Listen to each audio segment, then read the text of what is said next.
આજની આપણી રેસીપી છે આવોકાડોની. પ્રણામ, હું છું તમારી શક્તિશાળી દર્શના શાહ. આજે હું તમારી સાથે આવોકાડોની રેસીપી શેર કરી છે, જે ગુકામોલ પણ કહેવાય છે, અને તેને સેવપુરીની પૂરી સાથે સર્વ કરી છે. અને આપણે ચારે બાજુથી કટ કરી લઈશું અને બીજ કાઢીને સાઈડમાં કરી લઈશું.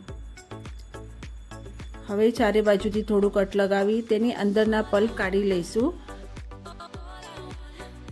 હવે તેને બાઉલમાં લઈ તેમાં લીંબુનો રસ અને સ્વાદ પ્રમાણે મીઠું નાખી તેને મેશરથી યા ફિર કાંટાથી મેશ કરી લઈશું.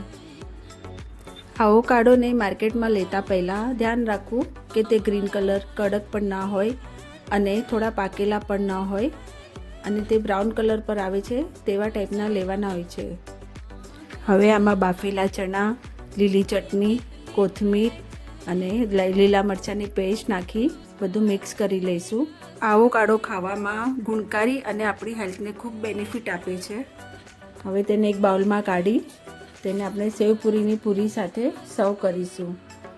અને ખાવામાં બહુ જ ટેસ્ટી લાગે છે. તમે જરૂરથી એકવાર ટ્રાય કરજો.